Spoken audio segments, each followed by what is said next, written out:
Hey guys, welcome back to the channel. Today we're going to talk about the good, bad, and the ugly for the Nintendo Switch 2. Now this is how I personally feel about the system. I started a Switch 2 channel because of everything I heard about the system. I knew I was going to love it, but it's not all necessarily just sunshine and butterflies and farts, if you will. If you will. There is some things left to be desired. So I'm just going to be brutally honest here. I do love the system. I'm playing it more than my PlayStation, playing it more than my my Steam Deck. Heck, I didn't even touch the Steam Deck since the Switch 2 was announced officially. And I play it more than my Xbox. In fact, the Xbox has been put back into storage because, well, all their games are coming to other platforms. So let's get into this list. And I wanted to wait to make this video until the honeymoon phase basically wore off. You know how if you make this video within the first 2 weeks, you're all hyped up because it's a new console and you're all excited. And I kind of wanted to wait until everything calmed down. Now, I know Donkey Kong Bonanza comes out in less than 3 weeks, maybe less than 2 weeks as of the making of this video. And I am extremely excited for that. That'll be the true test for me because I'm not the biggest Mario Kart fan. Like I said in earlier videos, all my siblings and family don't really play on Nintendo anymore. They're not like into Mario Kart. So Nintendo to me has always been about the single players aspect. Now, if I played online and was a heavily competitive player, which I'm not, then I'd probably be all over Mario Kart, even though they just had a big update that kind of screwed up online. Hopefully they fix that for you guys. But moving forward, let's get to the list and let's start off with the good. All right. So the first thing that I love about the Nintendo Switch is its backwards compatibility and how it improves games basically by default. Like load times across the board from every game I've tried loads much faster. Most of the visuals in the games look better. There are a few exceptions. And the FPS in some games got a vast improvement. Especially the official ones like Splatoon 3, Pokemon Violet and Scarlet, the ones that got paid upgrades obviously got upgrades. I mean, they're better when you have to pay for it, but all those games, they look and run so much better. And even ones that didn't get an official update, some of them look really good, like Marvel Ultimate Alliance, which is the biggest video on this channel. Thank you so much for checking it out. I think it's almost at 30,000 views already. I'm like, holy crap, we're going to do a playthrough of that because seeing so much interest in that game makes me want to go back and play it. Not only for content, but I never played the DLC. I beat the game, and I never went back to it. Like, I gotta go back to it. It was a fun game. The story was good. It wasn't as good as the first two games, Marvel Ultimate Alliance games, but it was a fun game. It felt like it was held back by the Switch because it was so underpowered. Hopefully, they make another one with the power of the Switch 2, but I guarantee you it won't be exclusive. I feel like it'll go to everything, unless Nintendo pays for it again. We never know. So anyway, backwards compatibility is basically the most important feature a console could have for me. Back on the PS3, I had over 100 digital games, and even the 360, I had a bunch of games digitally. And when the new systems came out and it was a clean slate, that sucked. There wasn't much to play, so I kept my PS3 hooked up so I keep playing all the old games, but I was so annoyed, and I'll just say it, pissed that my purchases didn't carry forward. I don't understand why it was such a clean slate other than the fact that the PS3's custom tech was so incredibly difficult to bring forward that if they did put it into the PS4 probably would have been way more money. But backwards compatibility has to be a feature going forward, especially with all these companies pushing digital. Either that or it's all going to go streaming service. Because if the next Nintendo platform does not have backwards compatibility with the Switch 2, I probably won't buy it. And then this channel will die. Anyway, or I'll just evolve it to a PlayStation channel or something. But, so yeah, the first thing I love about the Switch is how it handles backwards compatibility. It is amazing, and it's almost on par with how good Xbox's backwards compatibility is now. All right, number 2.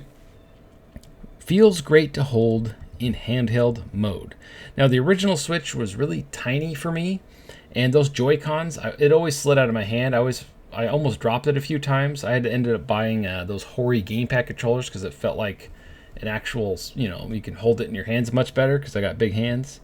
It does feel a lot better. I'm still not a big fan of the Joy-Cons, but it does, in fact, feel better than the basic launch model with the Joy-Cons Switch. I'm trying not to say with the Hori pads. I bought a lot of third-party controllers for the Switch because I couldn't stand the Joy-Cons, especially when you take them off and play with the dog face controller. Even that thing's not comfortable. Now with the Switch 2, I just bought the Pro Controller day one with the system at the midnight launch, and I haven't really taken the Joy-Cons on off that much to use the dog face controller. I probably never will. I'm just going to use the Pro Controller because I like the Pro Controller that much more. So yeah, in handheld mode, it feels good. It doesn't feel like it's going to slide out of your hands as easily as the other one. It has those nice little bumps at the top so you can actually hold on to the thing. And yeah, it feels great. Number 4. Now, game key cards. Even though it's a digital-only game and there's a lot of controversy about it, and I personally not a fan of key cards, it is still nice to know that you can trade them in. So, with that being said, I went over to GameStop to confirm this, and currently Street Fighter 6, they'll give you $30 in trade-in for a game key card. That's pretty good for a key card. Now, I believe the game's $60 right now, so it's like half, the GameStop trade-in value, but I have a local retro game store.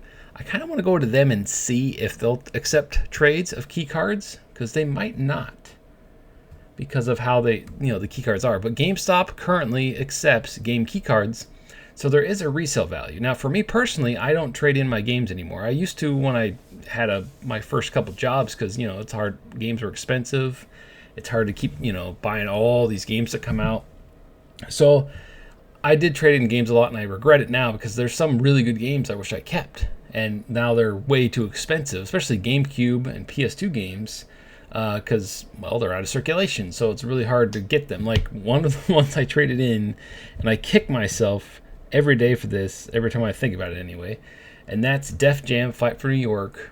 I had it on PS2 and Xbox, and I traded them in, and now they're worth like $300-$400 if you want to buy it used. I'm like, oh, that sucks. I mean, you could always go emulate it, but I don't know. It's just, I wish I kept the copies, or at least one of them. I was so bummed. Oy. Anyway, so the next thing is the eShop runs so much better on the Switch 2. Like back on the original Switch, when they would have those huge sales of 2,000 to 4,000 games at once, if you wanted to go through the entire list, you'd probably be there for 2 hours trying to get through it to look at it. And sometimes you'd hit the left on the little crappy Joy-Con controller, and it would go back over, and you'd have to start all over. And at that point, I would just give up. Now, if you know what you're looking for, it's not so bad, but I'm talking about the original Switch. But if you wanted to find some like hidden game that you've never heard of before, like indie game, or just some, not a AAA game, but a AA game that you might have forgot about, right? Like, oh yeah, I remember that game. I never got around to buying it, and it's half off. Sweet. Sometimes those get buried in those lists. So it's nice that it loads so much faster. I mean, you get through it much quicker. It's easier to find stuff. Number 6 for the good is old Joy-Cons and controllers can be paired to the Switch 2. This is awesome if you have, let's say you just bought a Pro Controller like last year and it's still in good condition. My Pro Controller's thrashed. I bought it right away when the Switch came out, and I've used it literally for every single game. I still don't have stick drift, which is shocking. I must have got one of the unicorn ones because my old Pro Controller's got so much like grease and gunk all over it because I use it so much for literally every single game I played on the system. Yeah, it's still plugging along, works great. The battery lasts for 40 hours still. It's one of the best controllers I've ever bought in as far as quality and like battery life goes. So that's why I bought the Switch 2 Pro Controller right away. Hopefully that doesn't get joystick drift. I almost said Joy-Con drift. So we'll have to wait and see on that. So far so good. The controller feels great. It's probably my second favorite controller as far as like designed. I really like the PlayStation 5 controllers and how they feel, but I hate the battery life. So I would have to say that the Switch Pro Controller, Switch 2 Pro Controller, and the PlayStation 5 controller are tied probably for my favorite controllers of all time, especially with all the like haptic feedback and the HD rumble effect that the Switch has. It's just cool stuff. All right, now, last thing on the good list that I have listed here that I can think of is the first party lineup is looking stacked, I can't talk, for year one. Stupid autocorrect on my list here corrected stacked to stocked. I'm like, wait, stocked, what? Oops. All right, so yeah, the first party lineup for year one looks absolutely amazing. I mean, we got Mario Kart, Donkey Kong Bonanza, Metroid Prime 4, The Legend of Zelda Age of Calamity. I can't remember what that one's called, because they haven't really marketed that one hardly at all, have they? So forgive me for not remembering the name, but that looks really fun. A new Pokemon game, not a mainline one, but still a Pokemon game that's coming to the system. It's looking pretty good for year one. And then we're supposed to get Animal Crossing. There's a rumor about that next year. We're going to get the official next generation of Pokemon next year. That'll be insane. If they can get Pokemon out within the first year of the console, holy crap, this thing's going to sell like crazy. And the momentum is going to keep on going. Like, when are they going to introduce Mario? I mean, we got Donkey Kong, we got Mario Kart. I wonder what the new Mario, like 3D Mario game is going to be. That'll be crazy. So there's no shortage of first-party games, and it's hilarious to me that Microsoft still doesn't understand this concept. First-party software sells consoles. Clearly, they don't get it. All right, now, on to the fun part of the video, where all you guys will probably roast me for how I feel about the Switch when it comes to the negativity. Let's just get right into this. Thank you for watching. If you leave now, be warned, some of the stuff might trigger you. Some of it you'll probably agree with. And let me know in the comments down below. All right, so moving on to the bad. The first thing for the bad is the tiny storage space that you get for games. So 250 gigabytes. I think it's 56 gigabytes. I forget how much the console takes up itself. That's peanuts. That's like, when it comes to third-party games, that's like 1.5 game, if you're lucky. With these games, and that's another thing about the key cards. Like, the key cards, the Street Fighter we talked about earlier is 50 gigabytes on the Nintendo Switch. That's a huge chunk of your storage. Like, you have to buy a memory card, and currently the 1 terabyte memory cards you can't get right now. They're out of stock. They sold out because everybody bought them all up. You know what? I bet you if I went and looked at eBay, they probably have those for like triple the price, since they're not really selling the consoles for triple the price, because Nintendo actually stocked them pretty good this time.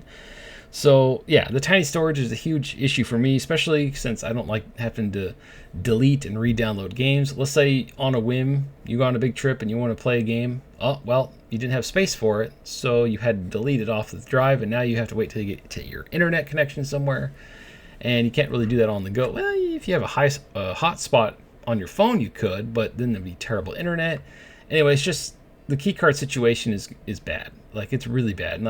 And there's a game called WWE 2K25, and if you follow me on my other channel, my wrestling channel, there'll be a lot of information about that on the channel tomorrow, because July 1st they're supposed to announce something, like maybe a release date.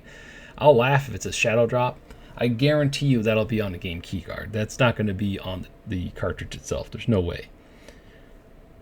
All right, number 2 on the bad list. Some Switch games won't start up or still look terrible, but it's a small list. So I tested out a lot of games, and my favorite franchise that Nintendo has is Pokemon. Like, I've been a super Pokemon fan since day one, and well, most of the games still look like crap on the system. Obviously, Scarlet and Violet got an official upgrade, but Sword and Shield still run like crap. Pokken Tournament, I mean, they all got better load times, but visually, and the FPS maybe got a little boost because it's not as choppy as it used to be, but it's still not ideal. So Pokken Tournament, I know it was a Wii U game. It still just looks really fuzzy on my TV, and I'm not like the super graphics person. I mean, if I was, I wouldn't even bought the Switch, but I was just hoping that the default upgrade that everything gets, or the resolution boost by default, like the Switch would fix. But I guess some games are just hopeless, I guess. I don't know, but it would have been nice if those looked better. So there are still some games that still look washed out and look like old games, and that's a bummer. Number 3. Now this is a big personal thing, and the fact that there's no achievement system for Nintendo Switch 2. I thought for sure this would be the generation where they started doing achievements. Now, if Nintendo ever does an achievement system, I mean, it's still pretty early on in the life. They could implement it later when they start charging for game chat and add it to that. But I feel like if they don't get it out at launch, then it's not coming. So anyway, if Nintendo did achievements, I would love for them to do it like, instead of doing 60 or 50 achievements per game, because that's a slog, that's crazy, just do like 10 to 12 achievements or whatever they would call it, like stars or something. And every time you complete a game, you get a power star from like the Mario Brothers games, like Super Mario. You know how you go get the power stars from each level? That would be awesome. And then once you complete a game and get all the trophies, achievements, whatever they call it, they could call it mushrooms. That'd be kind of funny. You get a star, a power star, and when it goes, you know, and it just goes across the screen. You completed the list or trophies or whatever. Congratulations, you get a power star. I think that'd be awesome, and it would be good for bragging rights, and it just add more, like, it'd make you want to play games on their system instead of others. It is a selling point for games. Like, what is it? Fantasy Life I. Now, I don't go for trophies and achievements as much as I used to, but if I really like a game, I will try to complete it. Fantasy Life I is one of those games where if I bought that on the PlayStation, I would go for the Platinum because I love that game. I keep playing it. It's my most played Switch 2 game. It is kind of nice not having to worry about the achievements because I don't have to go try to do a certain task. I can just play how I want. There is pluses and minuses to having it, but I feel like I wanted to see what Nintendo could come up with for an achievement system. I feel like if they really took their time to really just make it awesome, it would make the other two systems, trophies and achievements, like obsolete. They had an opportunity here. They had 8 years to figure it out, and I guess they just didn't want to bother. Maybe third parties didn't want to deal with it. That could have been a thing. They might have asked them because they don't want any deterrent from third parties releasing games on their platforms. Like any roadblocks or anything, they're like, okay, so you don't want an achievement system? And they're like, yeah, we hate those. I'm like, okay, cool. We won't put one in. And that sucks because I really, really wanted an achievement system, just something to track across the board. I'm a stat guy. I love looking at the stats. On PlayStation, I have about 80, I want to say, platinums. And on the Xbox, I have over 100,000 gamer score. Now that it's been out for so long, 100,000 isn't that much. But 80 platinum, those are 80 completed games from the PS3 to now. And yeah, when I was looking through, I was like, I was shocked that I got 80. I'm like, I was trying to go for 100, but I don't have enough time to do it anymore. And all these games keep coming out, and I keep moving on to the next thing before I finish the one I'm on. And some of these games have like one trophy that is so difficult that it takes longer than all the other ones combined, and you're spending an extra 10 to 20 hours on that one trophy. No thanks. I hate it when they do stuff like that. Or play online and get master rank or double prestige like in Call of Duty games. Yeah, no, I'm good. All right. The last thing on the bad list would be that the fact that the GameCube games are all locked to the Switch Online service.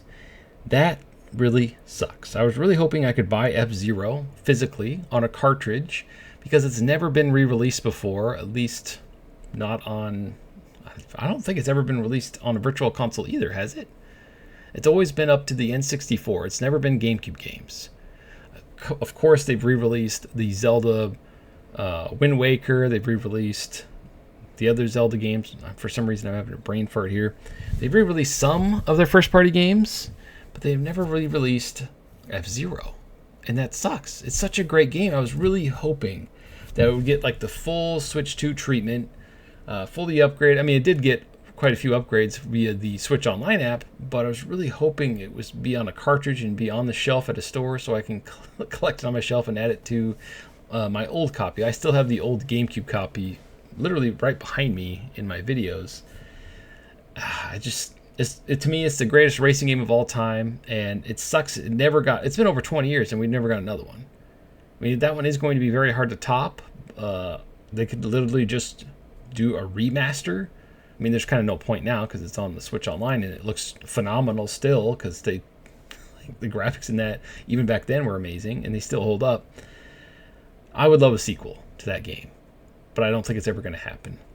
Anyway, so I wish I could just buy them. Now on to the ugly things about the Nintendo Switch, the things that really annoy me when it comes to the Nintendo Switch 2. And there's only two things here. The first thing is the battery life is terrible.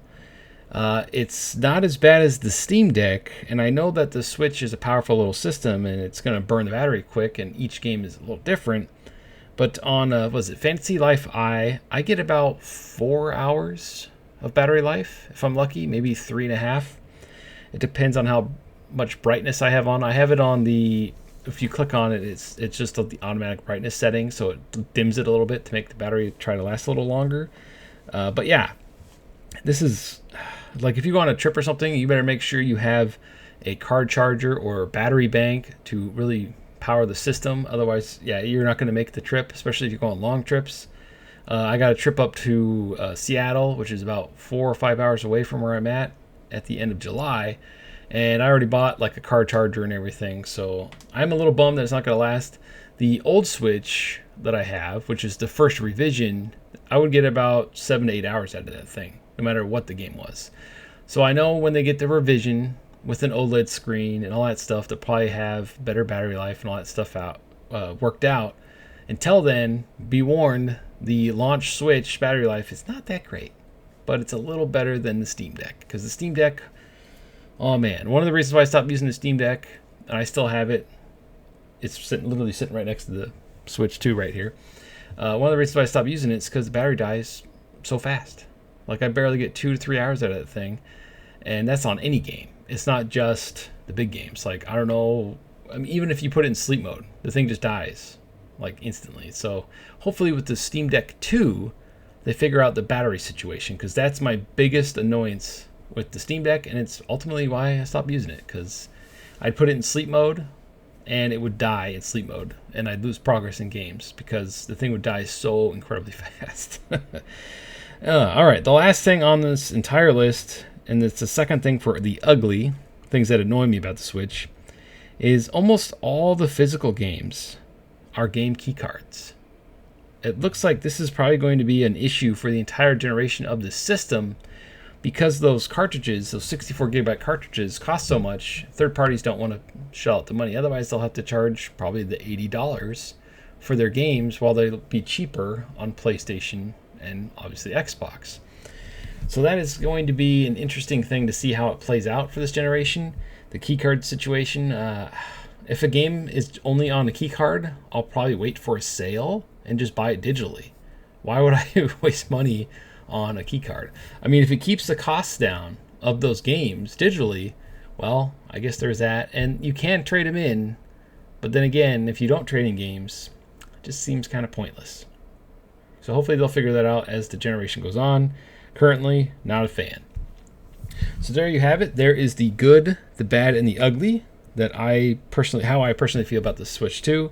I still love the system. I'm playing it more than my PlayStation 5 Pro. I'm playing it more than pretty much anything else right now. It's my go-to. I'm still probably not going to buy every third-party game on it.